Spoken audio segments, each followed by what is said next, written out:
Government వాళ్ళు ఆలోచిస్తున్నారంట ఇటు నుంచి రోడ్డు వేయాలని. తీరా రోడ్డు వేద్దామంటే సరిగ్గా వీళ్ళు ఇంటి దగ్గర నుంచి వెళుతుందంట రోడ్డు. గవర్నమెంట్ వాళ్ళు వచ్చేసి నోటీస్ ఇచ్చేసారమ్మా, మాకు ఇబ్బంది అవుతా ఉంది, ప్రజల సౌకర్యార్థం రోడ్డు వేస్తున్నాం, మీ ఇల్లు పోయే విధంగా ఉందని నోటీస్ ఇచ్చారు. పాస్టర్ గారు వచ్చి ప్రార్థన చెప్పేసరికి ఏంటమ్మా ఏం జరిగిందంటే ఇట్లా చెప్పారండి, ఇల్లు పోయేటట్టు ఉంది అనేసరికి అప్పుడు పాస్టర్ గారు ఒక మాట అన్నాడు, అమ్మా ప్రభు సన్నిధిలో ప్రార్థన చేస్తూ మొరపెడుతూ ఉండండి, విశ్వాసం కలిగి మనం ప్రార్థన చేస్తే ఆయన ఎంత కార్యం చేస్తాడు తెలుసా? కొండ నువ్వు ఎగిరి సముద్రంలో పడవేయబడదుగాక అన్నా కూడా దేవుడు కార్యం చేస్తాడు. అమ్మ మీరు ధైర్యంగా ఉండండి, దేవుడు మీ జీవితంలో అద్భుతం చేయనుగాక.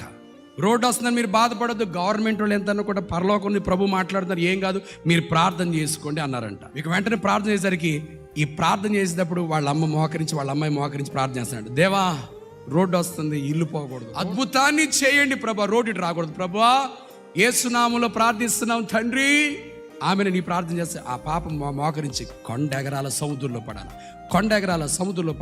కొండ ఎగిరిపోయి సముద్రంలో పడిపోవాలి. యేసునామములో ప్రార్థిస్తున్నా అంత ప్రార్థన అయిపోయిన తర్వాత వాళ్ళు అమ్మంటుందంట, మనకు వచ్చిన సమస్య ఎంత తీవ్రంగా ఉంది, ఇల్లు పోకూడదు రోడ్డు పోవాలి, రోడ్డు అటు వెళ్ళిపోవాలి, ఇది ప్రార్థన చేయకుండా కొండ ఎగిరి సముద్రంలో పడాలని చెప్పి ఈ పాయింట్ ఏంటి అనేసరికి అమ్మ అదంతా నాకు తెలియదు.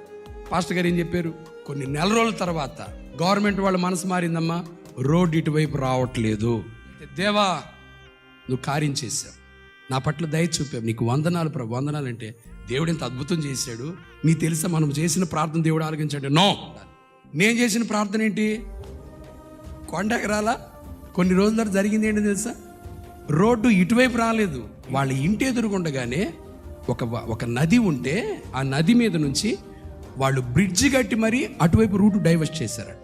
డైవర్ట్ చేసేటప్పుడు గవర్నమెంట్ వాళ్ళ దగ్గర నుంచి వచ్చినటువంటి ఆర్డర్ ఏంటంటే, అయ్యా ఇప్పుడు ఆ బ్రిడ్జ్ చేయడానికి మన పిల్లర్స్ కావాలి, కాంక్రీట్ అదంతా కావాలి కదా, ఎక్కడి నుంచో తీసుకురావాల్సిన అవసరం లేదు, సరిగ్గా ఆ లొకేషన్లోనే ఆ ముందు ఒక కొండను చూసారా, కొండను పిండి చేయండి, పిల్లర్లు వేయండి, చక్కగా రోడ్డు వేసేయండి, రోడ్డు ఏర్పరచబడును గాక.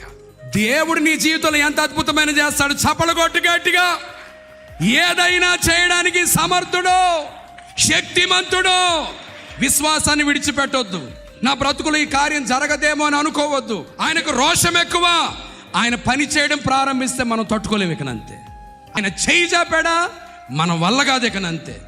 ఆపు ప్రభువా, చాలు ప్రభువా, నా వల్ల కాదు ప్రభు అని ఆశీర్వాదంలో మునిగి తేలే విధంగా దేవుడు గొప్ప కార్యం చేయును గాక.